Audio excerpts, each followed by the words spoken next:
Allison in the museum, and today we are going to have a conversation about curator work, being a curator and what does a curator do, and Allison's job here. So I wanted to introduce Allison to you. You guys have seen her in the videos that we've been doing, and Allison started here in January, and we're very excited to have her. So Allison, tell us what you do here at the museum. Well, I am the museum's curator, so the role of a curator is mostly to take care of the collection. So I decide what objects come into the collection, what objects we decide to get rid of out of the collection, and what objects go on exhibit. So that's the basic gist of what a curator does. So 2 questions. First question is, what objects do we accept?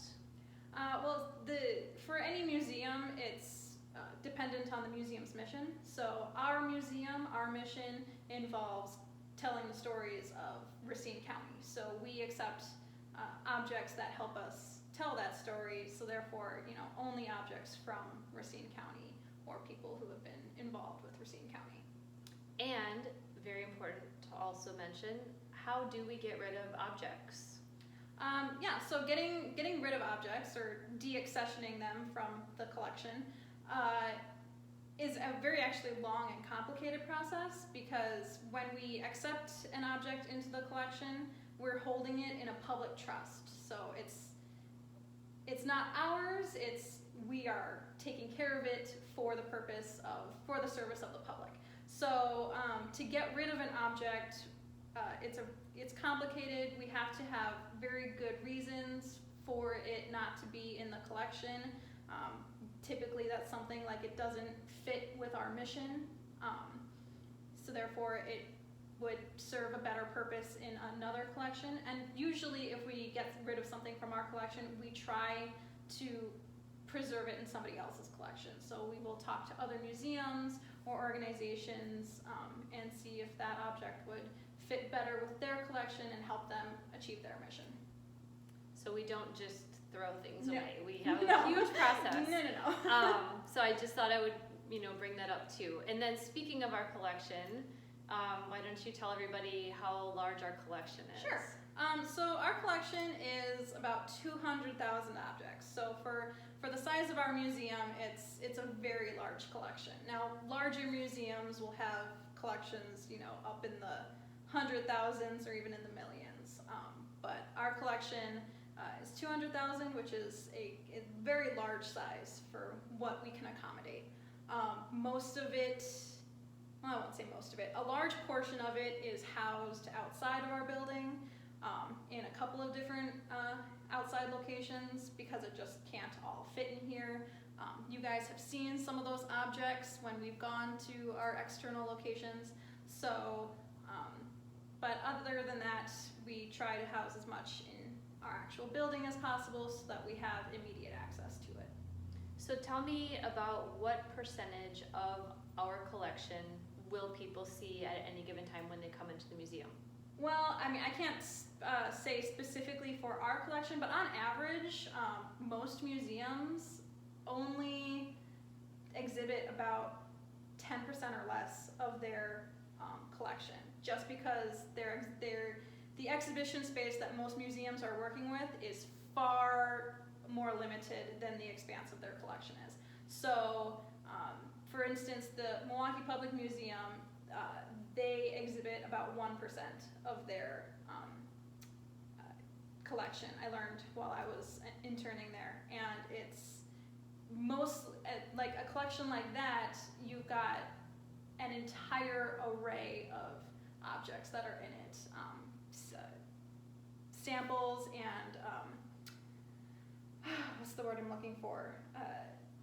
Artifacts collected while doing field work, as well as botany samples and things like that. So, and a lot of things like that can't be exhibited very easily because they're very sensitive in the environment that they need to stay in, and some of those environments can't be accomplished via exhibition. So they're typically just for research purposes, research and keeping that knowledge for future generations. For our particular space that we have, we're a small museum, so obviously 200,000 objects aren't going to fit in here. So we and most museums rely on rotating temporary exhibits in order to get more of their collection out, so that more people can see what all the great things that we have. And also a new great way that's just come out in the past 15 or so years is social media as a way to show more of the collection instead of just working with your physical exhibition space. Which is why we're really grateful that we can do these Facebook videos. Yeah. So tell me how you decide when to take something off exhibit, when to bring something else in, what you're going to bring in, how you're going to put that exhibit together. Mm-hmm.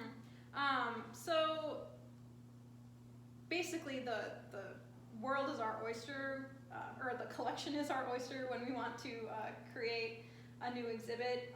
We can kind of just let ideas come to us and see if we can do them. So the basic steps of creating an exhibit start with your concept. So the idea that you're working from, the lesson that you want to teach people, the message that you want to send out there, and then you take that concept and you kind of flesh it out, and then you're going from that into the design phase. So what artifacts are you going to be using to illustrate that concept, and how do you want people to view those things? Because it's not just the concept that you need to think of. How are you going to get that concept across to other people? People who all learn in different ways. Some people learn tactfully, some people learn visually, some people learn by discussing things. So you need to have all of these different ideas for how to get across this idea.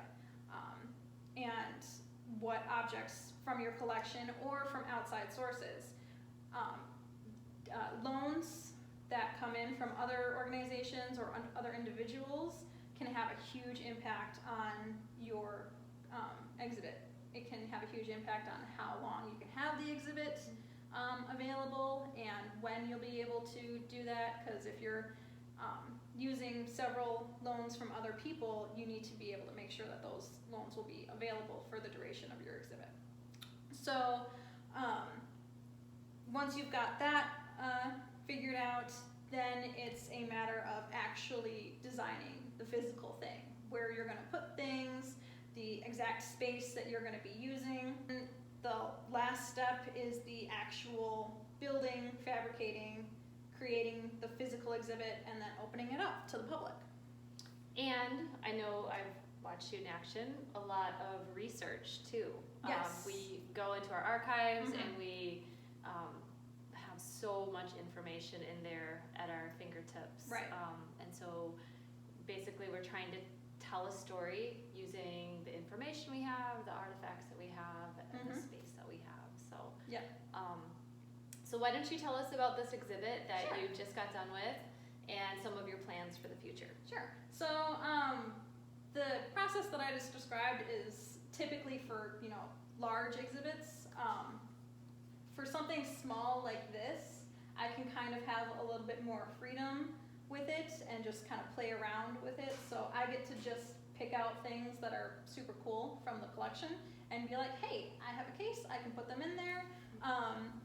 So these, as you all know now, I'm rather new to the museum, so I'm still exploring the collection and seeing all the cool things that we've got in it. And I was poking around our collection storage, which is downstairs, a few months ago, and I came across these, and I thought they were super cool. These are corporate seals. So long ago, before the digital age, when you had a very important financial or business or banking document, in order to authenticate it, you had to actually physically stamp it with that company's corporate seal. So that's what these are.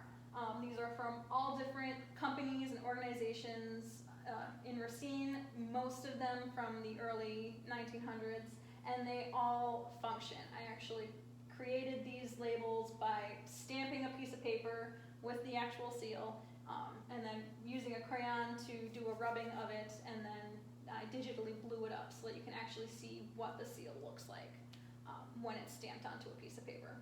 Very, very cool. I love it. Well, I have one more question for you, which is something, this is just my little plug I do whenever I talk to kids, elementary school kids.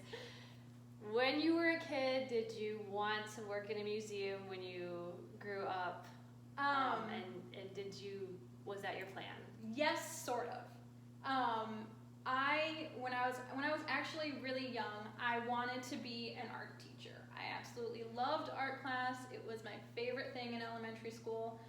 So I wanted to grow up and be an art teacher. And then I got to high school, and I was in high school during 2008 when we went through an economic crisis. And at that time, a lot of arts programs were getting cut from schools, and I'm at a point where I need to start thinking about my career so I can decide what college I'm going to go to and what I'm going to study in college. So I kind of sat down and thought, maybe I shouldn't be an art teacher because I don't know if art teachers are going to exist in 10 years. So I instead started really thinking about, the kind of skills that I had and what were ways that I could use my creativity in different environments. And I found out what a curator was. I did not know what a curator was at that time. Which is why we're doing this, because some of you don't know what a curator is. And I found out what a curator was, and I was like, hey, that sounds super cool. So yes, I decided what I wanted to be in high school, and I stuck with it, and I'm very happy that I did. That's awesome.